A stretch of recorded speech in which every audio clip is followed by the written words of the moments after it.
Excellent college में। तो आज से पहले जो हम पढ़ाए थे वो था चैप्टर कड़वक, और आज जो लेकर आए हैं वो है समास, जो कि व्याकरण में 5 नंबर का बार बार परीक्षा में पूछा जाता है। तो समास कहते किसे हैं और समास में होता क्या है, तो देखिएगा समास का जो डेफिनेशन है वो है जब दो या दो से अधिक पद अपनी विभक्तियों को छोड़कर एक साथ मिलना और एक पद बनना, उस क्रिया को समास कहा जाता है। समास का जब हम संधि विच्छेद करेंगे तो इसका सम प्लस आस होता है। समास का अर्थ होता है पास बैठना। देखिए समास में एक विग्रह होता है। विग्रह कहते किसे हैं? समस्त शब्द अथवा समास के द्वारा बने हुए शब्द के सभी पदों को अपने मूल रूप में विभक्ति के साथ अलग अलग करना ही विग्रह कहलाता है। समास के मुख्य कितने भेद हैं? तो समास के मुख्य 4 भेद हैं, और ऐसे हिंदी में समास 6 होते हैं, लेकिन संस्कृत में जो होता है 7 होता है, और नए समास जो है हिंदी में उसका भेद नहीं होता है। तो देखिए कौन कौन से समास वो 4 हैं। तो पहला है अव्ययभाव समास, दूसरा है तत्पुरुष समास, तीसरा है बहुब्रीहि समास, और चौथा जो हमारा है द्वंद्व समास। और ये कर्मधारय समास और द्विगु समास जो है ये तत्पुरुष का जो है भेद माना जाता है, यानी कि सब मिलाकर के समास की संख्या 6 होती है हिंदी के लिए। ये हिंदी जो होता है 12th के लिए हो, ये तो 10th के लिए हो, ये तो 9th के लिए हो, सभी के लिए सेम चलता है। अब देखिए यहाँ पर अव्ययभाव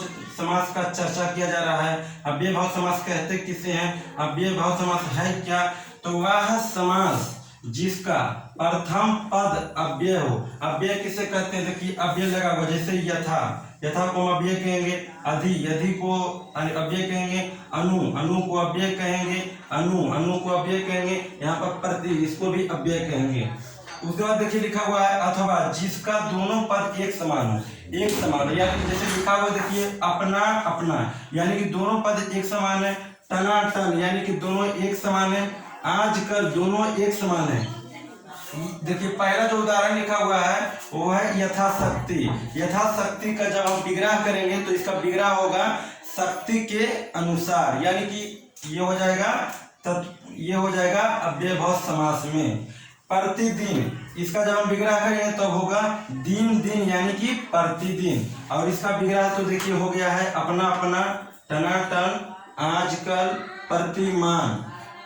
उसके बाद है उपनगर, नगर के नजदीक, अधिवन यानी वन के नजदीक, अनुरूप, रूप के अनुसार, अनुकूल, कुल के अनुसार, कुल मतलब वंश होता है। इसी तरह से आपका देखिए लिखा हुआ है, और भी उदाहरण आपको परीक्षा में देखने को मिल सकता है।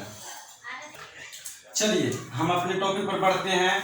फिर टॉपिक का जो अगला टॉपिक है हमारा वो है तत्पुरुष समास। तत्पुरुष समास कहते किसे हैं? तो देखिए इसका जो डेफिनेशन लिखा गया है वह समास जिसका अंतिम पद प्रधान हो अथवा जिसमें कारक का चिन्ह लगा हुआ हो। कारक का चिन्ह समझते होंगे, जैसे कि देखिए लिखा हुआ है राजपुत्र, राजपुत्र।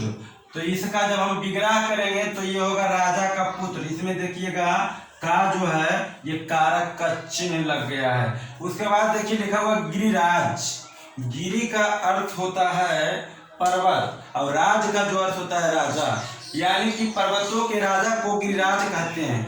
कुछ दिन पहले एमपी जो थे नवादा के वो थे गिरिराज सिंह, उन्हीं के नाम पर देखिए उदाहरण दिया गया है गिरिराज। अगला जो है लोकनायक। लोकनायक जयप्रकाश नारायण को कहा जाता है। तो लोकनायक यानी कि लोक का नायक। देव स्थान, गांव में देखिएगा देवी स्थान होता है, लेकिन इसमें जो दिया गया है एग्जाम्पल वो है देव स्थान, देवताओं का स्थान। कार्य कुशल, कार्य में कुशल। कन्यादान, कन्याओं का दान। गुरु दक्षिणा, गुरु का दक्षिणा। सब में देखिए कारक का चिन्ह बार बार आ रहा है। अगला जो है सेनापति, सेनाओं का पति। रोग पीड़ित, रोग से पीड़ित। स्वर्ग प्रपात, स्वर्ग को प्राप्त इत्यादि। ऐसा क्वेश्चन अगर आ जाए तो क्या समझिएगा? वो समझिएगा कि तत्पुरुष समास है।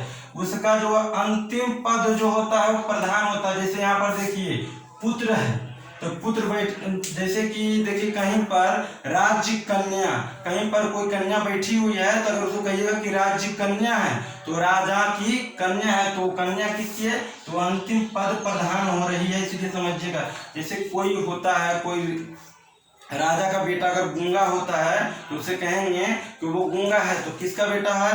तो बेटा जो होगा वो राजा का बेटा होगा। अगला जो हमारा है वो है बहुव्रीहि समास। बहुव्रीहि समास किसे कहते हैं? तो देखिए, वह समास जो अपने समान अर्थों को छोड़कर कुछ विशेष अर्थ रखता हो, जैसे कि चंद्रशेखर। चंद्रशेखर का जब हम विग्रह करेंगे तो ये होगा चंद्र हो शिखर जिसके ऊपर, यानी कि चंद्रशेखर उसे हम कहेंगे।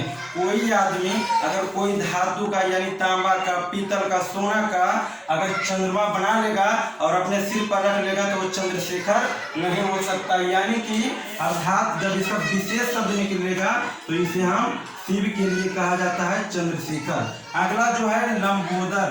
लंबा हो उदर जिसका, लंबा का अर्थ होता है लंबा, उदर मतलब होता है पेट, यानी कि जिसका पेट लंबा होता है उसे लंबोदर कहा जाता है। तो यानी कि आप समझिएगा कि कोई सेठ होते हैं जिनका तोंद बड़ा हो जाता है उसे लंबोदर नहीं समझिएगा, इसे सीधे समझिएगा गणपति गजानन गणेश। अगला जो लिखा हुआ है पीताम्बर। पीला वस्त्र जो धारण करते हैं उसे पीताम्बर कहा जाता है। पीला वस्त्र को धारण जो करते हैं, जैसे कि उनका नाम है श्री विष्णु। दशानन, जिनका जो दस मतलब होता है 10, आनन का अर्थ होता है हाथ, यानी कि जिनका 10 भुजा है उसे दशानन कहा जाता है। इनका विशेष जो अर्थ हुआ है उसे रावण कहा जाता है। चतुर्भुज, जिसका 4 भुजा है, जिनका 4 अर्थ है, यानी कि श्री गणेश। चिड़िमार, यानी कि चिड़िया को मारने वाले को चिड़िमार कहा जाता है। अगला जो है गजानन, जो गजानन भी गणेश को कहा जाता है। चक्रपाणी, यानी कि ये सरस्वती को कहा जाता है। इत्यादि ऐसा क्वेश्चन आ जाए तो आप लोग से समास बचा हुआ है तो उसे हम अगले वीडियो में बता देंगे। ये वीडियो आप लोगों को कैसा लगा ये हमें कमेंट करके जरूर बताइएगा। लाइक कीजिए, शेयर कीजिए और सब्सक्राइब कीजिए।